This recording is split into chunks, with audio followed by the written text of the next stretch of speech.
Dans une petite ville tranquille, Marc était le propriétaire d'un magasin de vêtements qui avait su se faire une place importante dans la communauté locale. Le magasin, situé en plein cœur du centre-ville, attirait une clientèle fidèle grâce à une sélection unique de vêtements, toujours à la mode, mais à des prix raisonnables. Marc avait investi beaucoup d'efforts dans la réussite de son entreprise. Chaque matin, il se levait tôt pour vérifier les stocks, rencontrer les fournisseurs et s'assurer que tout allait bien dans son établissement. Il était fier de ce qu'il avait accompli. Après tout, son magasin était le fruit de nombreuses années de travail acharné. Pourtant, il y avait un malaise qu'il ne parvenait pas à identifier. Même s'il avait une équipe qui semblait travailler sans relâche, Marc se sentait de plus en plus distant d'eux.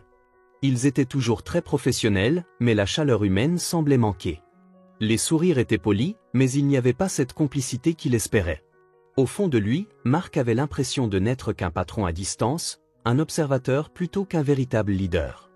Il n'avait pas souvent l'occasion de discuter avec ses employés en dehors du cadre de leur travail. Entre les réunions avec les fournisseurs, la gestion des finances et les décisions quotidiennes, il semblait que son rôle de patron l'éloignait toujours plus des personnes qui faisaient tourner son magasin. Il se disait que tout allait bien, mais il avait ce pressentiment que quelque chose manquait. Il décida alors de faire une expérience, un test pour voir comment ses employés se comportaient en son absence et ce qu'ils pensaient vraiment de lui. Marc voulait savoir s'il y avait des problèmes qu'il ne percevait pas, des choses qu'il ignorait et qui pouvaient rendre l'atmosphère au travail moins agréable qu'il ne le croyait. Peut-être qu'il s'agissait d'une simple impression, ou peut-être que la réalité était différente. Quoi qu'il en soit, il avait besoin de savoir. Pour ce faire, il conçut un plan simple mais audacieux. Un matin, il se leva un peu plus tôt que d'habitude, se changea et enfila des vêtements simples, loin de l'image qu'il renvoyait habituellement en tant que patron. Il choisit une tenue discrète, dénuée de tout signe distinctif, pour éviter d'être reconnu. Il prit un café rapide, et avant même que le soleil ne soit complètement levé, il se dirigea vers son magasin, prêt à observer discrètement ce qui se passait réellement entre ses murs. Il entra sans bruit dans son propre magasin, les portes s'ouvrant avec le carillonnement familier. La boutique était encore vide à cette heure, à l'exception de quelques employés qui commençaient tout juste à se préparer pour la journée. Marc se posta près du comptoir, là où se trouvait Julien, un jeune caissier qu'il avait embauché il y a quelques mois. Julien était un garçon sympathique, mais plutôt réservé. Il ne semblait pas aussi extraverti que d'autres membres de l'équipe, et Marc l'avait toujours perçu comme un peu en retrait. Ce qu'il ne savait pas, c'est que derrière ce calme apparent, Julien était un observateur perspicace.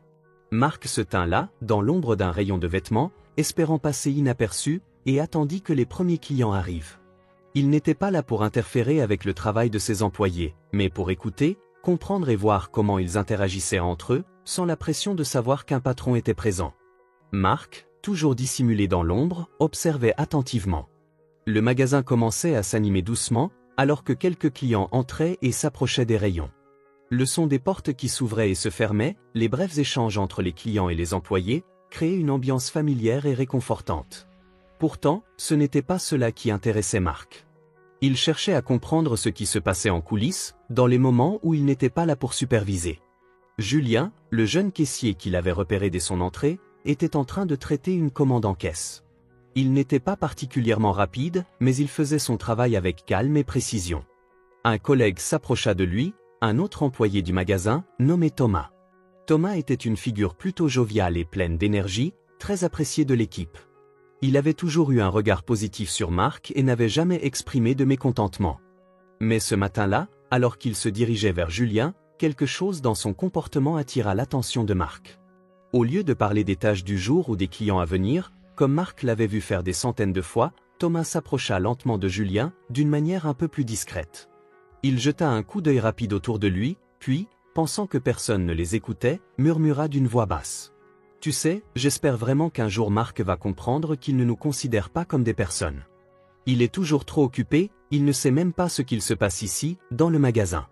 C'est comme s'il pensait qu'on était juste des pions dans une partie qu'il joue tout seul. » Marc, pris de court, s'immobilisa en entendant ces mots. Il avait toujours cru que ses efforts pour gérer efficacement l'entreprise étaient appréciés, qu'il donnait à ses employés ce dont ils avaient besoin pour travailler correctement. Mais ce qu'il entendait à cet instant était un choc. Pour la première fois, il comprenait que sa gestion, ou bien que pratique et centrée sur les résultats, semblait déshumaniser ceux qui travaillaient pour lui. Julien, un peu gêné par la tournure de la conversation, hocha la tête en silence, mais ne répondit rien. Thomas, lui, continua avec un léger soupir. « Je sais que le travail peut être difficile, mais ce qu'on veut vraiment, ce n'est pas qu'il nous paye à la fin du mois. Ce n'est pas ça qui fait toute la différence. Ce qu'on veut, c'est qu'il nous voit vraiment. Qu'il nous écoute, qu'il prenne le temps de comprendre nos vies, nos rêves. On n'est pas juste des employés qui remplissent des rayons et encaissent des paiements. On est des personnes, avec nos histoires, nos ambitions. Et Marc, il ne nous voit pas comme ça. » Marc sentit une chaleur s'élever dans sa poitrine. Il n'était pas sûr de ce qui était plus difficile à entendre, ces mots qui lui transperçaient le cœur, ou le fait qu'il les avait ignorés si longtemps. Il avait toujours considéré ses employés comme un atout précieux, mais il n'avait jamais pris le temps de les voir au-delà de leur rôle dans l'entreprise. Il avait supposé que le travail bien fait, les salaires respectés et les horaires clairs étaient suffisants pour maintenir une bonne ambiance. Mais il venait de découvrir que cela n'était pas tout. Les paroles de Thomas résonnaient encore dans son esprit, créant un sentiment de malaise profond. Il se rendait compte qu'il avait pris ses employés pour acquis, ne comprenant pas que la vraie connexion humaine était essentielle pour construire une véritable équipe. Le magasin était plus qu'un simple lieu de travail pour eux, c'était une partie de leur vie, et Marc n'en avait pas conscience. Julien, toujours silencieux, évita le regard de Thomas. Il semblait penser à ce qui avait été dit, sans oser contredire son collègue. Marc se sentit plus perdu que jamais, mais une chose était certaine, il devait changer sa manière de voir les choses. Pourtant, au fond de lui, Marc savait que ce qu'il venait d'entendre était précieux. C'était peut-être le genre de vérité qu'il n'aurait jamais osé affronter s'il avait été le patron visible derrière le comptoir, le Marc que tout le monde connaissait. Ce moment, où il s'était fait passer pour un simple client, était peut-être la clé pour comprendre ce qui n'allait pas dans son entreprise. Mais cela ne suffisait pas à apaiser le sentiment de culpabilité qui montait en lui. Marc était désormais figé sur place, son cœur battant fort contre sa poitrine. Les mots de Thomas résonnaient encore dans son esprit, amplifiés par l'angoisse d'une prise de conscience brutale. Il ne savait pas exactement combien de temps il était resté là, immobile, dans l'ombre. Le temps semblait s'être arrêté, et tout ce qu'il entendait était le bruit du sang pulsant dans ses oreilles. Il avait toujours cru que l'efficacité d'un patron résidait dans sa capacité à organiser et à superviser. Il pensait que s'il s'assurait que tout était en ordre, que les horaires étaient respectés et que les objectifs étaient atteints, alors il faisait bien son travail. Mais il venait d'apprendre que la gestion d'une entreprise n'était pas seulement une question de résultats tangibles. Ce qui manquait dans sa vision était l'aspect humain. Ce qui manquait, c'était lui, le Marc authentique, celui qui écoutait et comprenait ses employés en tant qu'individus et non comme des ressources. Il se sentit soudainement vulnérable. Il réalisa qu'il avait fait une énorme erreur en croyant qu'il suffisait d'être un patron modèle selon ses propres critères. À cet instant, il comprit que les gestes simples, comme un sourire sincère, une écoute attentive, ou même un mot de reconnaissance, pouvaient créer un environnement de travail bien plus épanouissant que de simples ordres et attentes. Il prit une profonde inspiration. Il savait qu'il ne pouvait pas laisser ce moment de prise de conscience se dissiper dans l'indifférence. Il devait agir.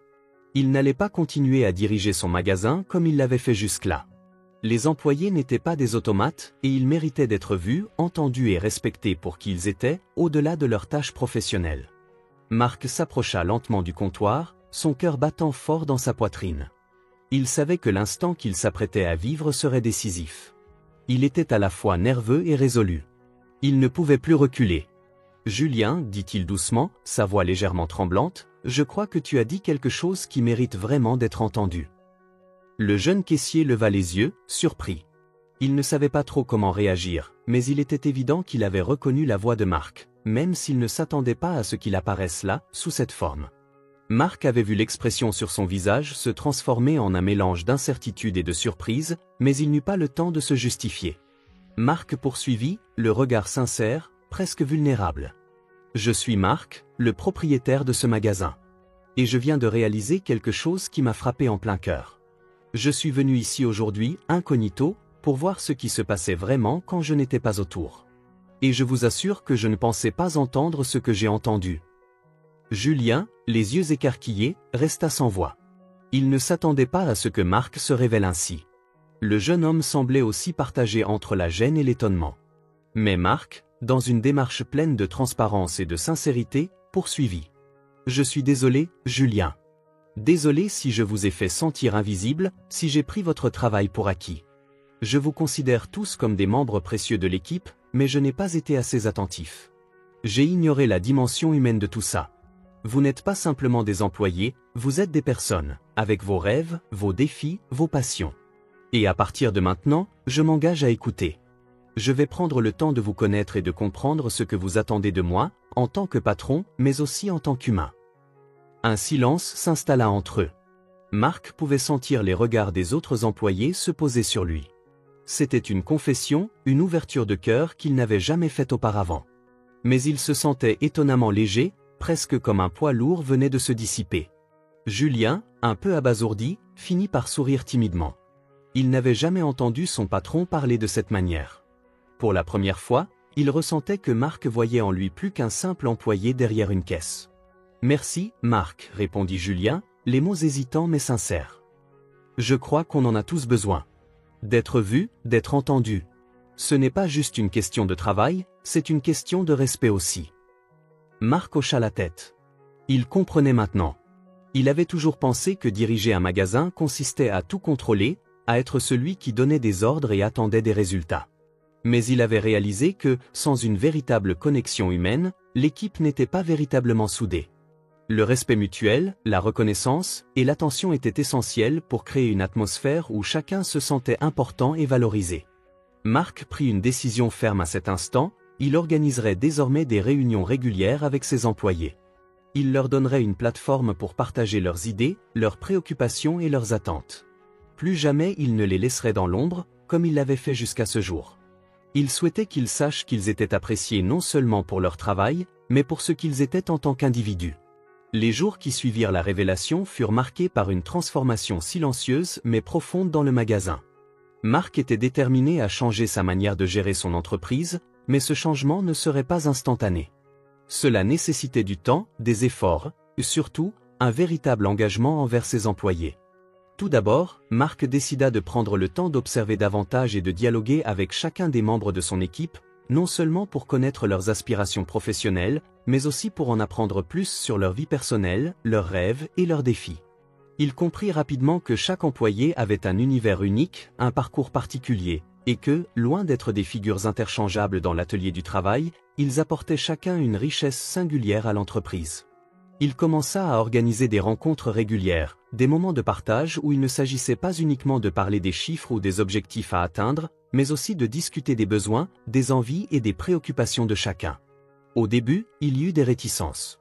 Certains employés, particulièrement ceux qui étaient plus habitués à la distance professionnelle, ne savaient pas comment réagir à cette ouverture de la part de leur patron. Mais petit à petit, la confiance se bâtit. Loin d'être perçus comme une forme de compassionnalisme, ces échanges étaient considérés comme une invitation à participer activement à la croissance du magasin, et non comme un simple rôle passif.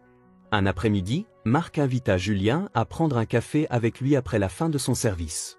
Il savait qu'il fallait commencer par des gestes simples, pour que ses employés comprennent qu'ils n'agissaient pas par opportunisme, mais par un véritable désir de les connaître et de créer un environnement plus humain et plus ouvert. Julien, bien que surpris, accepta l'invitation. Il n'était pas habitué à ce genre d'attention de la part de Marc, mais il était curieux. Autour d'un café chaud, Marc écouta attentivement Julien parler de ses passions, de ses projets et même des difficultés qu'il rencontrait au quotidien. Il apprit que Julien rêvait de devenir designer de mode, mais qu'il avait toujours peur de quitter la sécurité d'un emploi stable.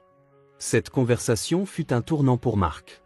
Il comprit que son rôle de patron n'était pas seulement de fournir un salaire, mais aussi de soutenir les ambitions de ses employés, même en dehors du cadre strictement professionnel. De son côté, Julien se sentit soudainement valorisé. Il n'avait jamais eu de véritable conversation avec Marc, du moins pas une conversation qui dépasse les limites du travail. Le simple fait d'avoir été écouté, d'avoir vu son patron prendre le temps de l'entendre, lui donna une nouvelle perspective sur son travail et sur ce que Marc représentait. Il se rendait compte que Marc était bien plus qu'un simple chef, c'était quelqu'un qui était prêt à faire un effort pour améliorer la dynamique au sein du magasin. Cette interaction avec Julien fut suivie de nombreuses autres. Marc continua d'échanger avec chaque membre de l'équipe, apprenant à mieux comprendre leurs attentes et leurs rêves. Peu à peu, un changement subtil s'opéra. L'atmosphère du magasin devint plus chaleureuse. Les employés, auparavant un peu distants, commençaient à s'ouvrir davantage les uns aux autres, à partager des idées, à faire preuve de plus d'initiative. La coopération, jusque-là uniquement fonctionnelle, se transforma en véritable collaboration. Les tâches quotidiennes ne se faisaient plus comme une obligation, mais comme une contribution collective à un but commun. Marc s'efforça aussi de montrer son engagement par des actions concrètes. Il augmenta les opportunités de formation pour ses employés, les encourageant à améliorer leurs compétences. Il introduisit également un système de reconnaissance, mettant en place un employé du mois avec une récompense qui n'était pas simplement financière, mais un geste de reconnaissance symbolique, un simple mot, une lettre de remerciement, un déjeuner avec lui. Ce genre de petites attentions fit une énorme différence. Les employés se sentaient vus et appréciés pour leur travail et leur présence. Les résultats ne tardèrent pas à se faire sentir. L'atmosphère au sein du magasin devint plus dynamique, et les employés, loin de se contenter de remplir leurs tâches, commencèrent à prendre des initiatives. Le taux de rotation des employés diminua, et les clients remarquèrent eux-mêmes la différence dans l'accueil qu'ils recevaient. Le service était devenu plus personnalisé, les employés semblaient plus investis dans leur rôle et s'adaptaient mieux aux besoins des clients. Marc, tout en voyant ces changements positifs, savait qu'il ne pouvait pas se reposer sur ses lauriers.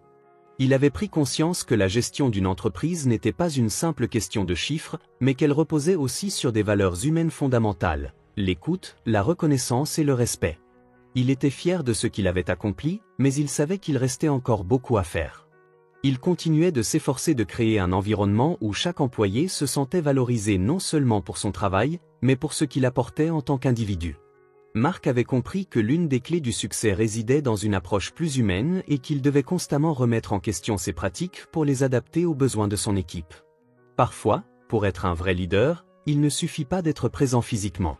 Il faut aussi être présent émotionnellement et humainement. La vraie force d'un patron réside dans sa capacité à écouter et à comprendre ses employés, à voir au-delà des tâches et des chiffres, pour reconnaître les personnes qui font le véritable succès de son entreprise. Avant de partir, dites-nous d'où vous regardez cette vidéo dans les commentaires. Et si vous avez apprécié cette histoire, n'oubliez pas de vous abonner à la chaîne et d'activer la cloche pour ne rater aucune de nos prochaines vidéos. Nous publions 2 vidéos par jour, à 10h et à 17h et ce tous les jours.